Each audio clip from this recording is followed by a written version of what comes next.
Hello from the Hashknife. I'm Kalen. My father, Brandon. We had a recent viewer ask some very specific questions about Western tack from one of our In the Shoot episodes. They're more of an English style writer, and so they had some questions specifically about Western tack. Obviously, being in Montana in the Western United States, we have a lot of Western tack, whereas we've got more of the dish and the swells that come with the Western saddle and the horn that the English do not. We also use scabbards for firearms and for saws. And then we also have rope. And then we talked about breast collars and tie downs. We don't have a running martingale or a tie down or anything like that because we just don't need that on our horses on the ranch because of the way we train. However, we've got some other things that we're going to share specific for the tack and the accessories that come with it. Talk about today is not so much the saddle. We'll save that for another day and the differences between them. But let's talk about the scabbard question that came up. Oftentimes we ride with a rope. Sometimes we don't. Usually when we're in the first stages of training a horse, a colt, we don't have the rope with us at all. You're really not going to use it at that point. But then later on, we're packing it all the time and training these horses to use that rope and be able to work around it. When we hunt, for instance, we're going to pack a rifle with us. And here, this is a really typical large caliber, like a 30-06, 7mm type of weapon. And so there's different ways to do this. I'll show you to begin with why we don't put it on towards the back. Some people will put it on this way. These loops prevent that so that you can pull it out. But you'll see in many, some old movies and such, that this will be set down underneath the stirrup leather, which is fine, and sticking out the back. You'll often see them at this position. Well, that's okay. And it is probably okay with this type of a closure that the bolt of the action sticks through here. It kind of holds it up. But I have seen people actually ran across them in the mountains one time. For sure, I can remember this. A guy lost his rifle, and he had his scabbard set like that, going up and down hills. And there's some significant slopes and side hills in the mountains. It had slipped out. He didn't know it. He lost his rifle along the trail somewhere. So he was backtracking, looking for his rifle. Never have we been a fan of that. We've always been more inclined to put this up underneath the, and if you don't have your rope, it's not a big deal. It's not there. But put it so it runs underneath your stirrup leather, just like it does on the other side. And you come through the gullet and you tie that or just buckle it so that it hangs, and you can adjust this. And the buckle comes here, the strap comes right behind your swells of your saddle, and then the rear strap comes up and attaches to your rigging here. And if you've got whatever kind of rigging you've got that'll accept a rear cinch, it all does the same. Now you can hold it like that. You can pick it up so it's more forward, but when you do that, you hit the horse's neck. And obviously we haven't invited our horse to do this today because it's just a whole lot easier and cleaner to film for you so we can explain this. Left turns are fine like this, but right turns, the butt of that rifle will hit their neck. And so it's not the greatest. I've seen, and I have actually ridden like this as well, where this is all the way down, and I pull this up even further, so it's nearly standing straight up and down. And there's an advantage to that. It's not in your way so much. The horse tends to hit with his legs at times on the lower end of that barrel of your rifle and the scabbard, and can knock it around. It tends to flop a little bit more like this in the upright position. So I kind of do a moderate in between where I'm facing a little bit forward, a little bit of an angle there, and then I'm picking this up, and then it comes down underneath your stirrup leather a little bit further so your leg isn't sticking out quite as much. That's really the best way we've found, most common way that we carry it. We like it this way. You can also as you dismount, you can lift that rifle with you and take it with you as you dismount on either side, really. But typically I dismount the other side and you can pull it better. If you have it in the back, you're gonna have to pull it out if your rifle's still there, or come around the back side of your horse or the front side of your horse to grab your rifle in a hurry. And when you're hunting and you got a bunch of elk, you don't have a lot of time. So I've always preferred this method from the time I was, old enough to hunt and ride horses doing it. And so there's where we put that. So let's do a little comparison here. Here we've got a large scabbard for the rifle, and here we've got a small one. How do they differ and how they go on? Not a darn bit.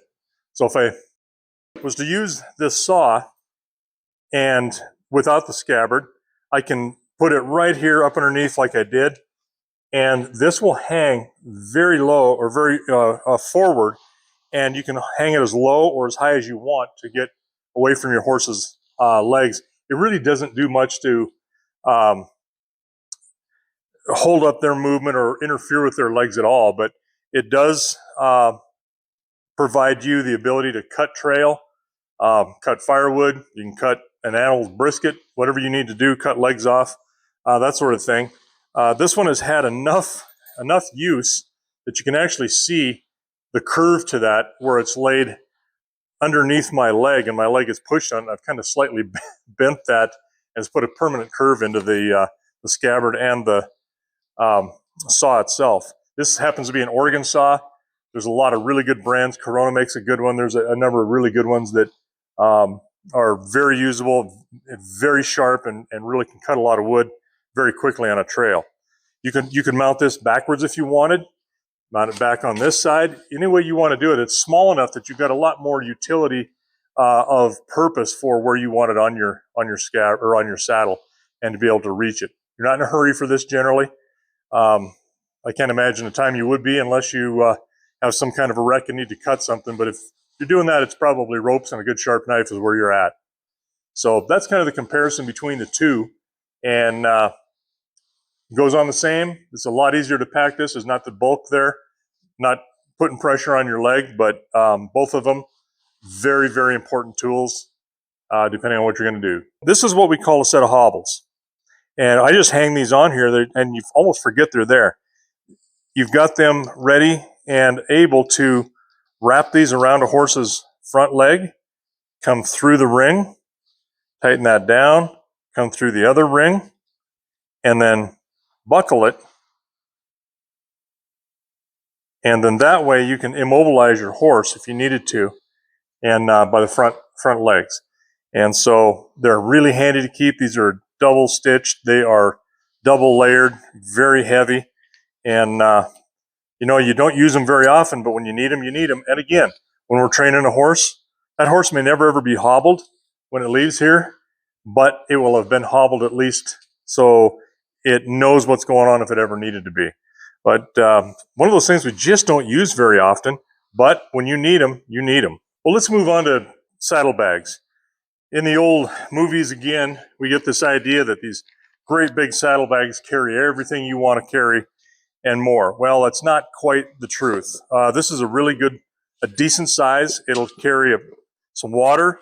I think we've actually got some toilet paper in here, flint and steel, and then you can pack a lunch for the day. A couple of different ways to mount these. In a small set like this, oftentimes on some of the saddles, I will take the concho off of here and just pull these through, and then set your concho so it's on the outside of this and sitting nice and low and against the saddle tighter. Not much, but it'll stick up, a little quarter-inch or so. And then the concho goes here, and it's more permanent. But it's a pain if you want to remove these. So a lot of times we'll just put them on like this and tie a simple overhand knot, cinch her down, and then you're ready to go with any kind of raincoat, slicker, coat, whatever you want to take on the back of this. Size is really important on this because you don't want this sitting back banging on your horse's kidney area so much and having a lot of weight back here. So a small set like this is really nice, kind of optimum, I think.